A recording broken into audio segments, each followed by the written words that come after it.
Hi there, everybody. I just want to welcome Bret Thomson to the call or to the line today. I'm just having a chat to him about the upcoming Fusion Dojo event and what he's going to be sharing with us. So, are you there, Bret? Calling Bret. Hello, Bret. Yeah, Leon, how are you, mate? It's Hey, cool. great to be on the call. Yeah, can you hear me okay? Yeah, we're all good. We are going to expect to see you out in Chiang Mai in just under a month's time. Really excited to be catching up with you again. Could you just let everybody know basically what they can expect from you? What are you going to be sharing with us, and why do they need to listen to you? Okay, yeah, good question, mate. Yeah, look, both Lanique and I, we're both super excited to get over there and spend 7 days here because, I mean, more so, look, we've both got lots of cool content to share, and I'll just tell you what that's all about, but also the fact of learning more about Fusion HQ and the fundamentals of internet marketing. So, mate, just want to start off by saying we're just as excited to be sitting in the audience and learning all this stuff as much as providing content, which is going to be super exciting. So, but mate, from a presentation point of view, look, look for those of you who don't really know my story, it's not your regular story as far as someone who's reached high achievements in the copywriting world. And if you don't know what copywriting is, it's the art of writing words on paper or typing into your computer that motivate people to take action. Okay, so Yeah. and the smart internet marketer knows the importance of it, but most people don't really. They think if you just have a good product, then the product's good enough to sell. But Yeah. the reality of it is you can have a poor product with fantastic copywriting and persuasive words that can outperform a superior product purely because of the words you use in your marketing. I think Um, this is the critical thing here to make, and there's just something I want to point out to everybody who's listening to this about your personal background. You, how do I put this? Failed English badly. Am I right? I mean, your Absolutely. your English skills suck. I mean, in terms of Mm, your professionalism with grammar and your spelling ability, I know is very similar to mine, and that is basically atrocious. And I think yeah. that's, the important point to make to anybody who's starting to worry is the fact that you actually don't need great English skills. You just need to know what motivates people and understand the strategies about how to get into people's psychology, how to drive them emotionally. Is that fair to say? Absolutely, mate. You hit the nail on the head. And I must say, since I've learnt copywriting, my English has got much, much gooder. But Yeah, I know the problem well. but look, to be honest with you, mate, look, it comes down to this, right? You don't need to be a wordsmith to get massive conversions online. You just all you need to know is to understand the psychology of the person and what next steps you have to take them towards.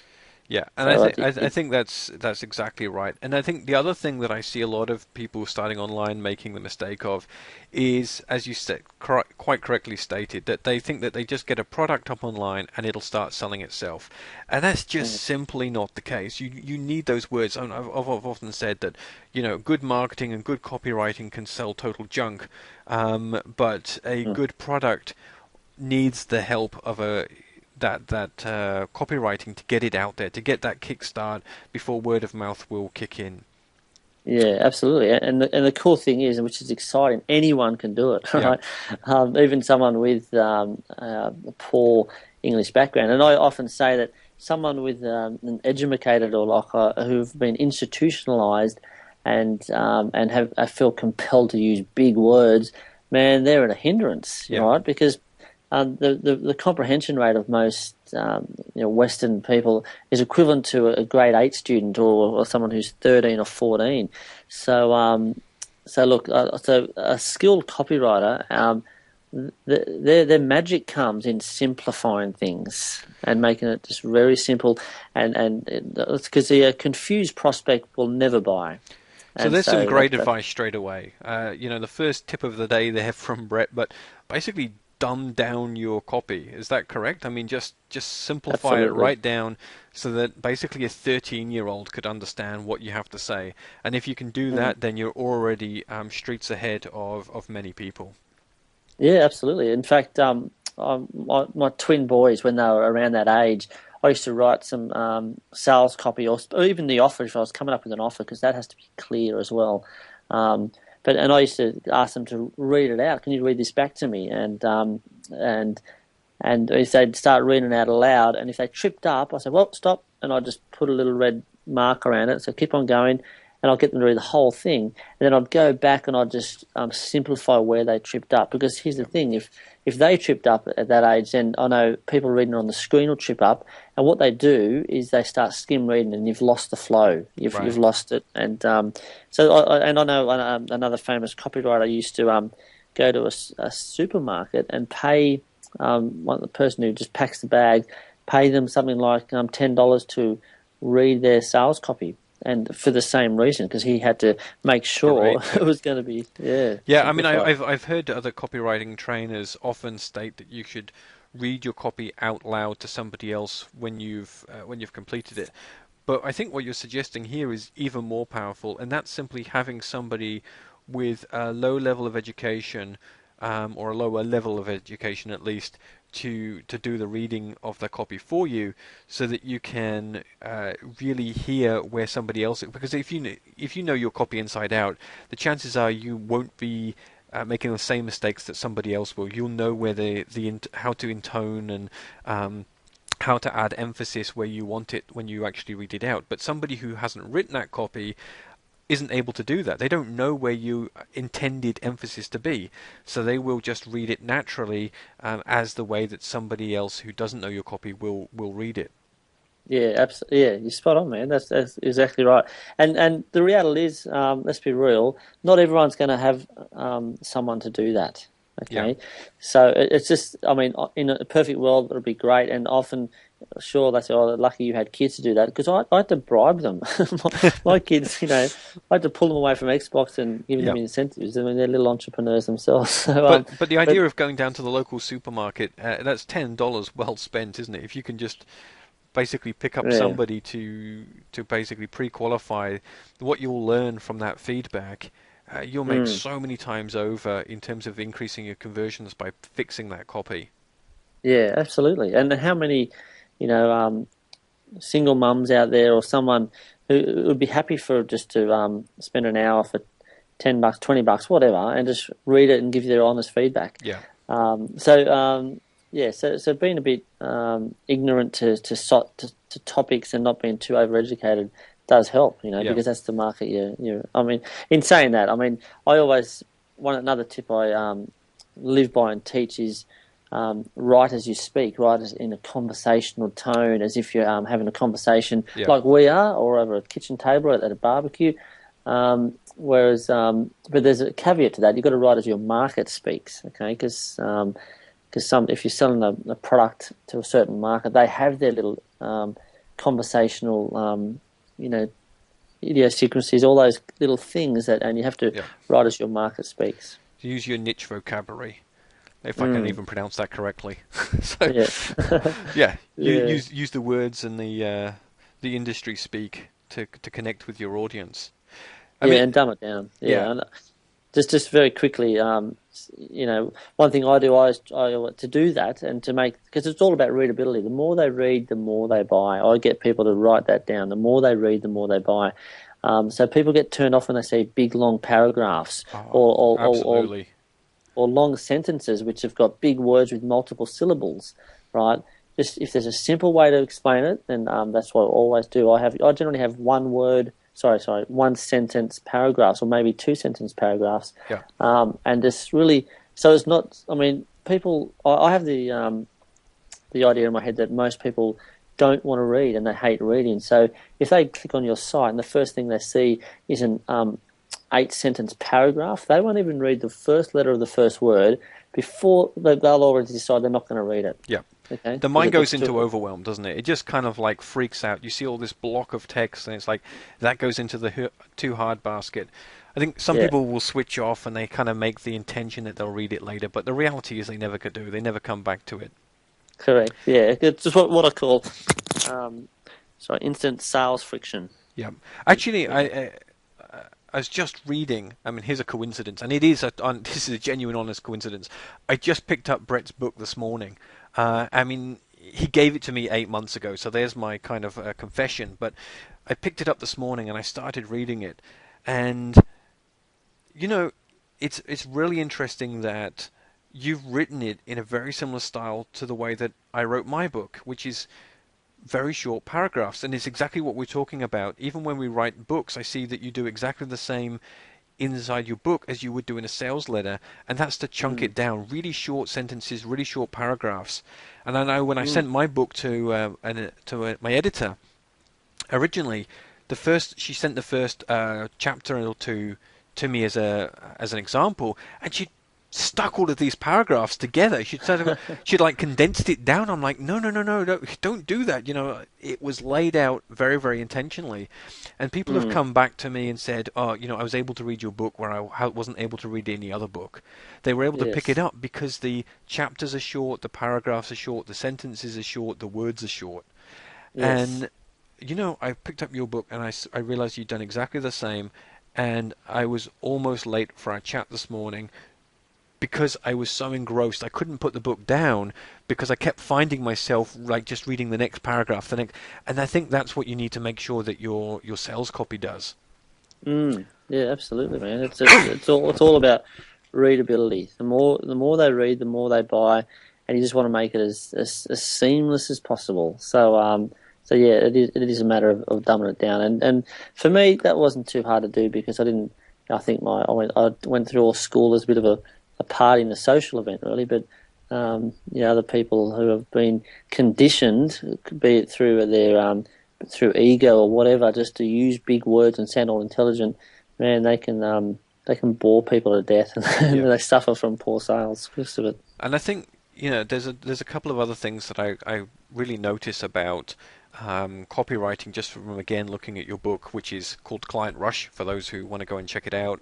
A free shameless plug there.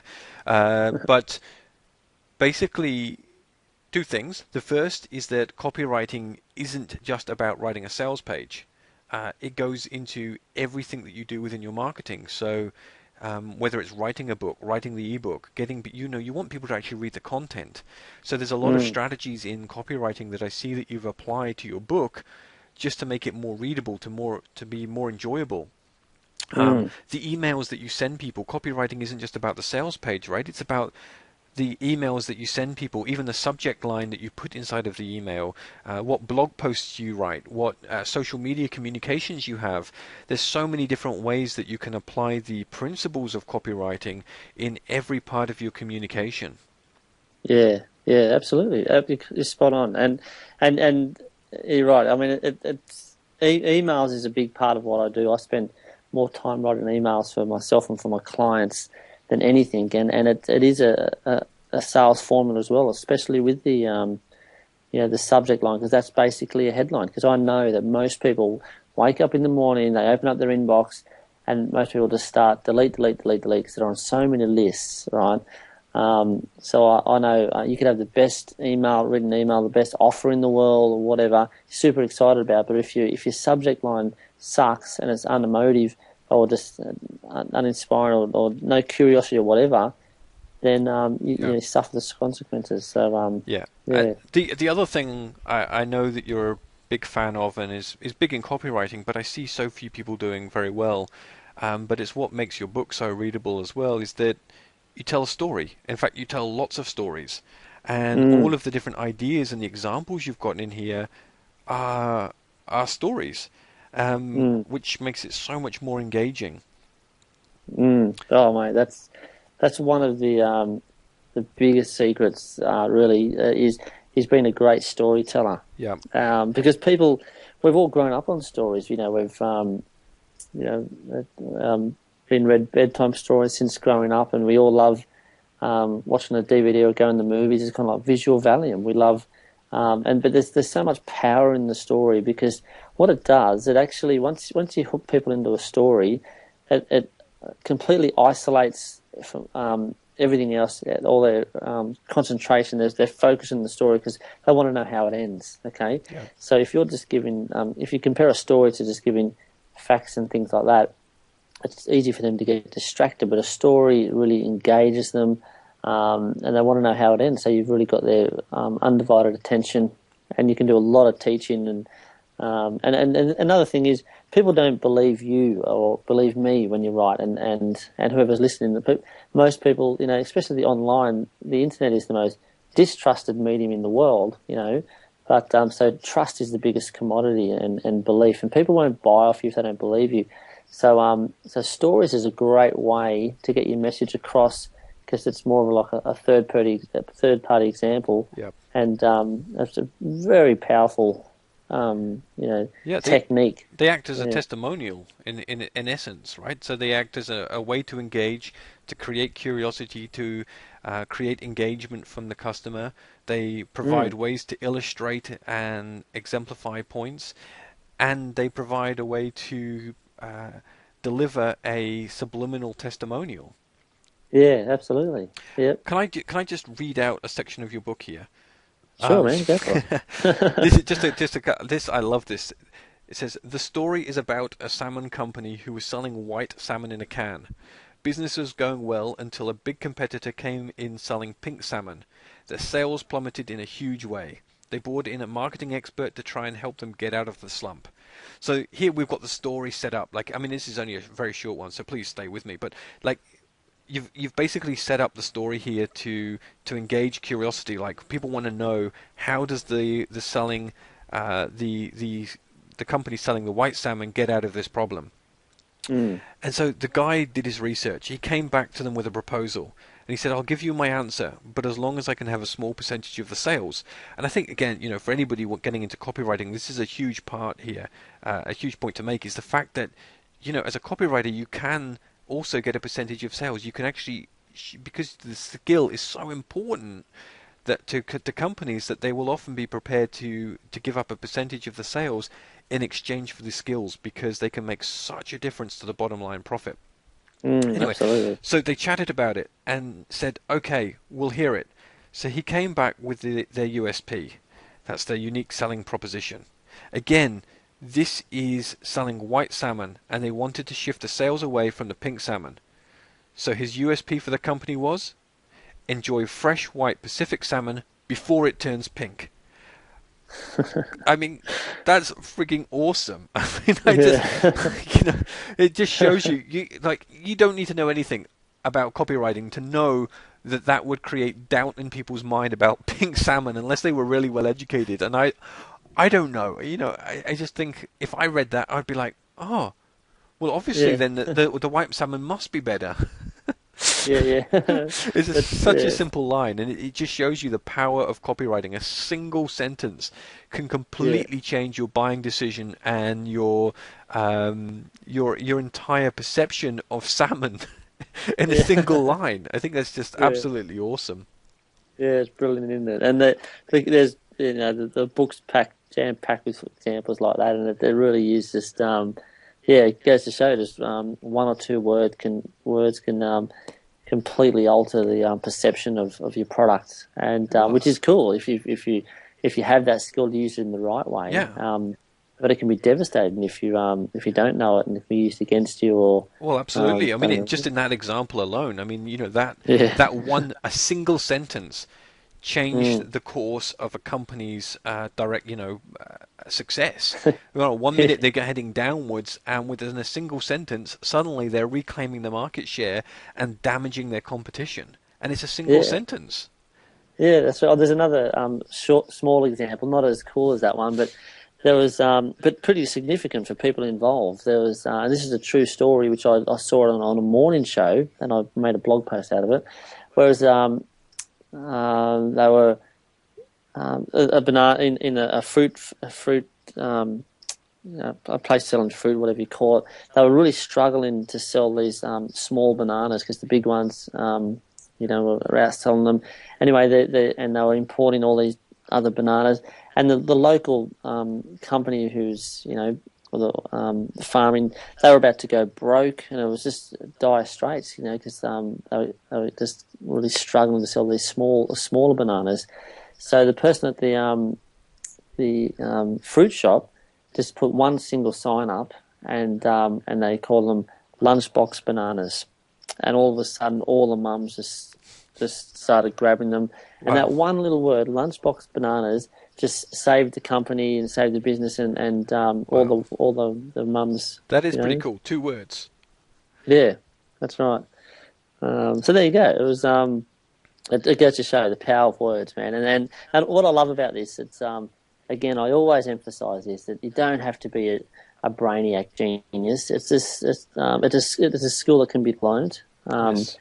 7 years ago, I didn't even know what a copywriter was. I know when I was a struggling business owner. I left a cushy job. I was there for 15 years, and I jumped into my own business, and it was really struggling. The first year, I think I turned over $16,000 for a year, and then learned copywriting and really threw myself at it. And then within about 18 months, I earned over $200,000. Yeah. It's So it's it's it's. I mean, it cannot be emphasized enough how important it is. And I think the problem is for a lot of business owners is they think, oh yeah, I'll outsource it or I'll get somebody else to do it, and they pay a couple of $100 on a Warrior Forum or somewhere like that to go and get somebody to write some copy for them, and what they end up getting is I don't know, it's something, it's words on a page, but it's not necessarily that good. And the problem is, unless they know what's good, they don't know what they've bought. They've got absolutely yeah, no idea that what they've bought wasn't any good. I mean, I used to work with Mark Joyner, and he's very famous for writing an incredible copy for himself within his company. absolutely, But yeah, that's amazing. yeah, and he trained me up, and he handheld me through the process of learning around copy. Well, what I ended up having to do was analyze copy from copywriters that were charging $10,000, $20,000, and what I found was even there, in some of those cases, we could still improve the copy a lot. So I think it's one of those really important skills that as a business owner, even if you're not writing your own copy, you should be aware of the principles of copywriting so that you know if somebody else is doing it for you, whether it's any good or not, and how to tweak it and how to improve it.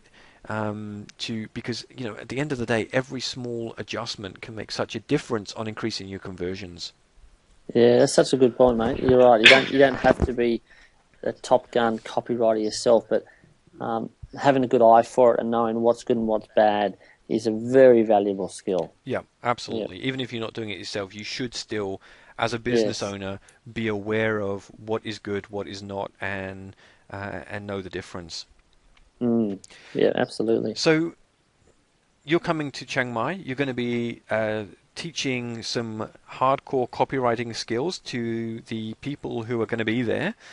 Yes. Um, I believe you have a power-packed presentation that just delivers point after point after point that people can just apply straight away within their sales pages, within their emails, within their websites, within their communication with their customers. Is that right? Correct. Yeah, it's important for people to know too. Like, sure, I do occasionally do speaking gigs, but it's not one of those things where I make all my money from stage. I make probably 95% of my income from copywriting. I'm in the trenches. I write for myself, for my own business, for client work. Some of the biggest marketers in Australia and overseas, internationally, they pay me enormous fees. So I'm writing for different markets all the time. Yeah. And occasionally I step out, jump on stage and teach.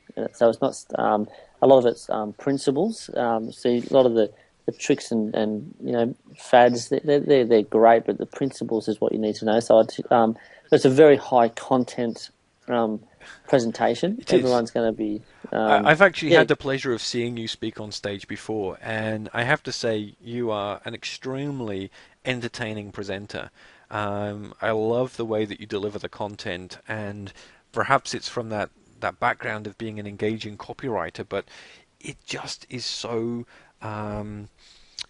yeah, like you're just on the edge of your seat with the information, and I think it's just an amazing way to deliver content. So, for those people who are going to be at the event, it's going to be a treat. We're really, really privileged to have you coming along.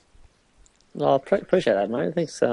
Yeah, look again. I'm super excited. We can't wait, and it is that's one thing my presentation is really known for is amazing content with wrapped around a lot of laughs as well. Yeah, So I'm just it's going to super good. quickly show here on my screen uh, if I can get my.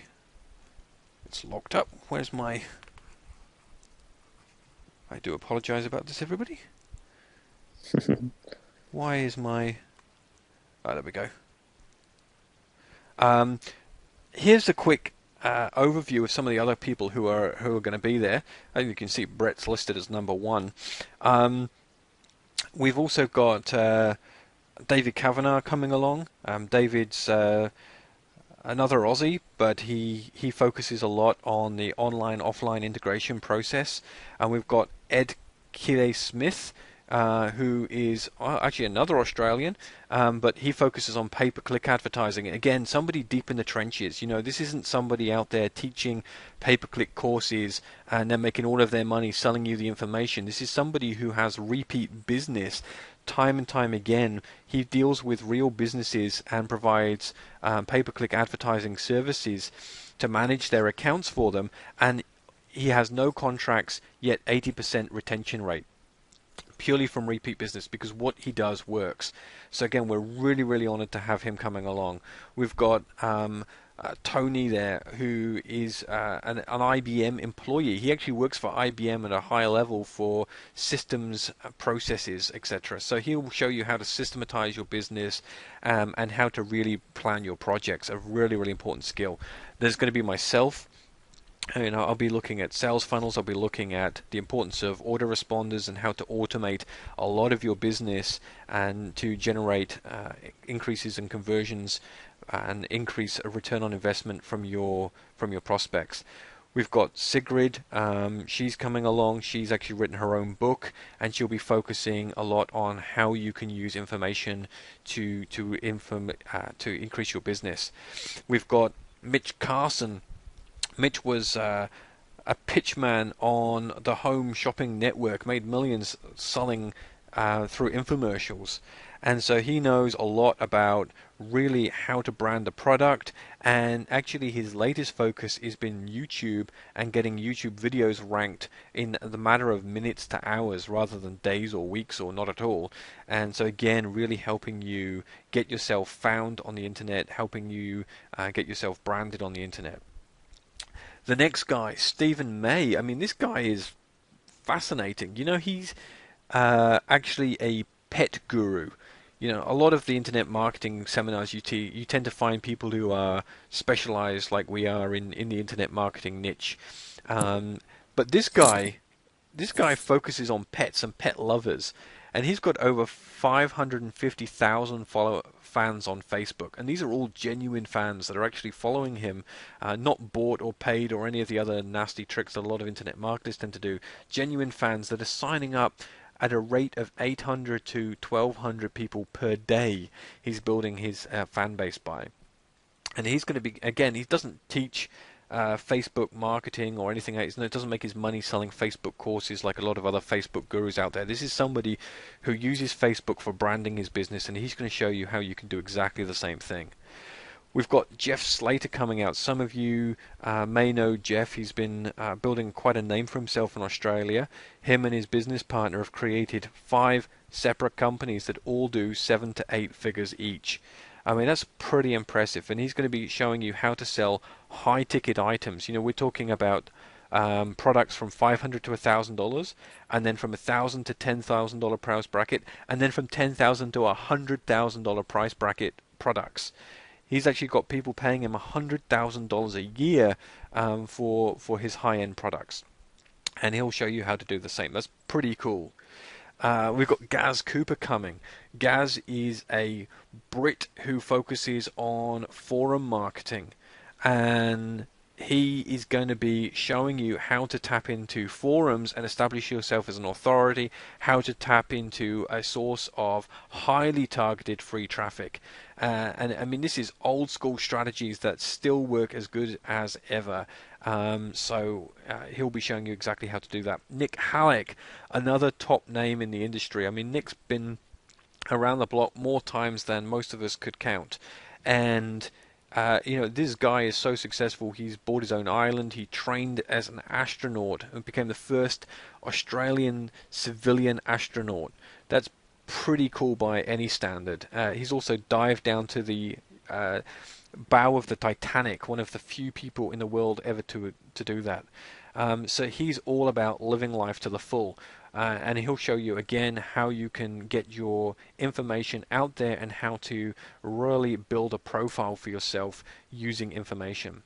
And the final person listed on this particular slide is Elise. Elise, actually, she's known as the Twitter Queen, and she tweets for A-list celebrities.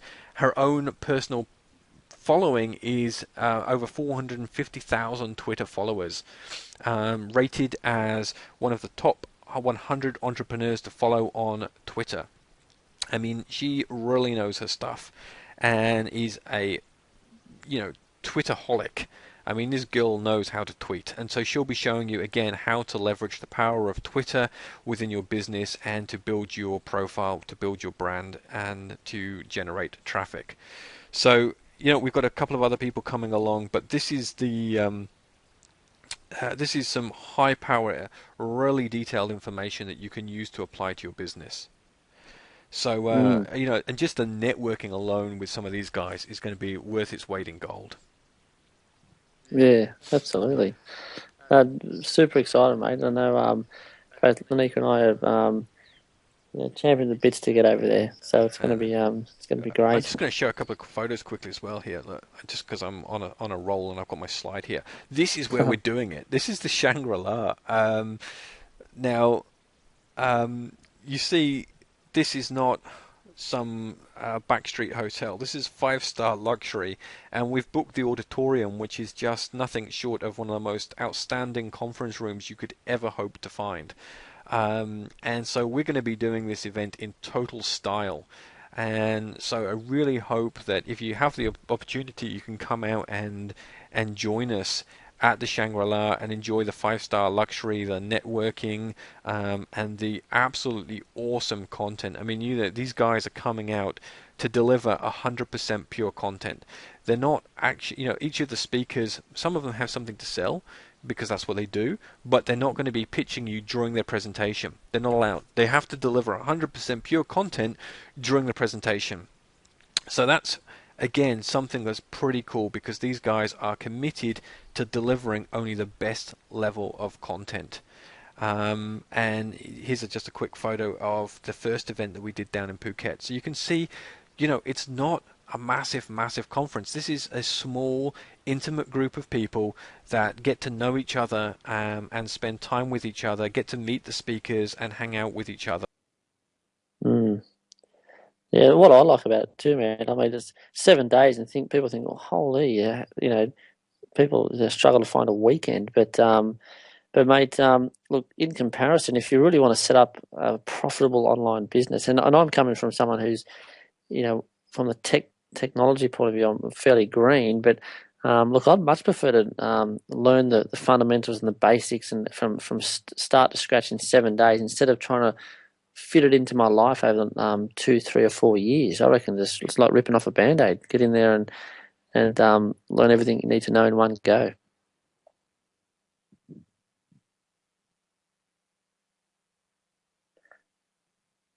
Actually, I think you just dropped off, mate. So I'm not sure if I'm not sure if they can hear me, but your audio's gone. Okay. So anyway, I'm not sure if it's me who's dropped. No, I don't think it is. Anyway, I'll keep talking just in case you guys are still tuning in. You can hear me. The chances are you're probably listening to Leon. But anyway, look, we're stoked to go over there from a an opportunity to provide content. I know my partner, bride to be Lanique, is going to be doing a talk over there about her personal story, which is a good blend of mindset as well. You know, it's all cool to all strategy.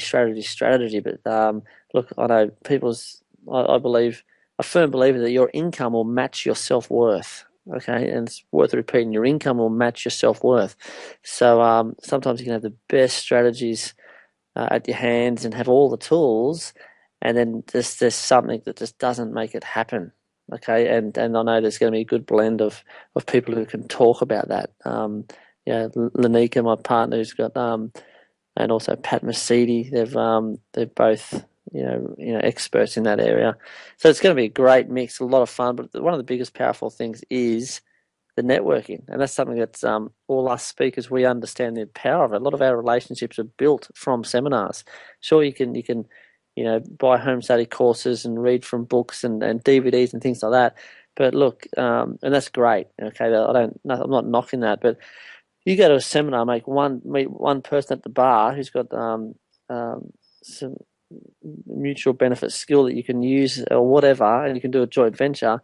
Then, my God, that can just open up so many doors and really change your income. And so it's all, the relationships you build and you can connect with at an event like this is so powerful. It never ceases to amaze me. And I know you can speak to any speaker or anyone who's been around this kind of industry for a while will definitely kind of fly that flag as well, because it really is one of the most understated, powerful benefits of going to a seminar like this is the power of networking.